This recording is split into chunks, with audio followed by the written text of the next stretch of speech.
there is kind of this like slickster kind of bullshit in the media, this need to like over explain himself. Like he Yeah, just dude, just definitely, stop yeah, talking. Yeah, absolutely. Yeah, yeah. So there's a question. I do think there's a legitimate question of whether he's just a a salesman running on fumes of what he did in 2008, or whether he still has something that really moves the needle that he can still give. how about Doc Rivers? He's probably right about here for me, I would say, at this point. I had him just kind of at the top of the next tier. But yeah, he's worth talking about. I mean, I do think he's a guy who wins regular season games. Very good at coaching shorthanded, actually. Very For good at whatever coaching shorthand. reason, Yeah. like he's almost better at that than with his full roster. Yeah, I mean, when you think about, hey, he's has enough stature to be on all these good teams lately, but I thought maybe his best job of the last 10 years was that 18-19 Clippers team, and Absolutely, yeah, 17-18 Clippers. He did a really nice job too. yeah, without a doubt. So yeah, I give him a lot of credit for that. The playoff thing with him losing all these series when he's up 3-1. I mean, I will say, like, you have to be up 3-1 first, right?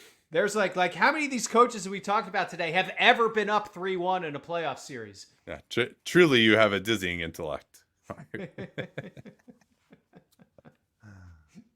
Yeah, certainly the number of playoff series though he's lost as a favorite is definitely a little disturbing.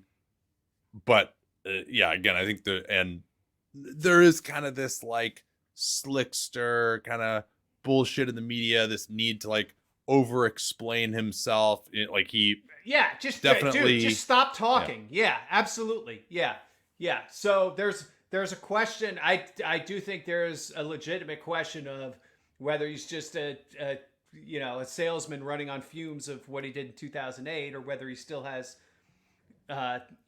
something that really moves the needle that he can still give. And I guess we'll see in Milwaukee this year because he has. I mean, there's enough talent there for a deep run, certainly. yeah. And I know they started 3-7 under him. They had a lot of injuries and absences during that stretch, but it's starting to seem like, and again, this might sound stupid next year. We'll see how they do in the playoffs the rest of the year, but it seems like he's gotten their defense back to respectability almost immediately. Like they're just not making the kinds of stupid mistakes that they were making under Adrian Griffin. And Adrian Griffin would have been, bottom 3 on this list if he were still coaching, I'm I sure. would have absolutely had him 30th.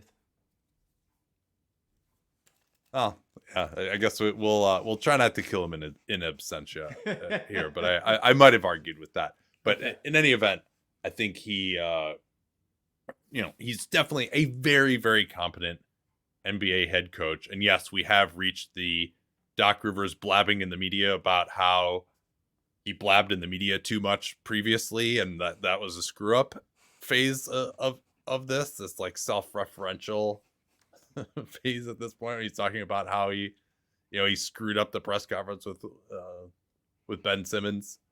Good article by Jamal Collier there, but I think he's, as a regular season coach, totally good. Maybe his philosophies are slightly antiquated in terms of not shooting like a ton of threes. He also clashing with James Harden as well. Not that James Harden's the easiest to get along with, but that relationship wasn't great. I'm sure that Joel Embiid could have saved Doc if he wanted to, and that Yeah. it didn't exactly go to bat for him. It was time for them to move on from him in Philly, and so I think this will be a pretty instructive tenure, because obviously things did not end well with the Clippers or with the Sixers. But I also would say in the aggregate, he didn't do like a horrible job with those teams.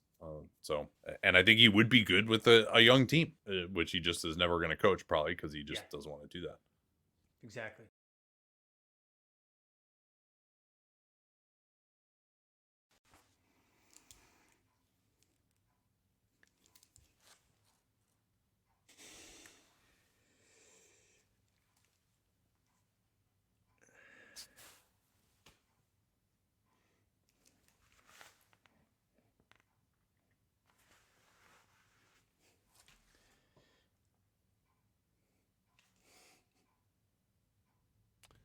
I think that's sufficient.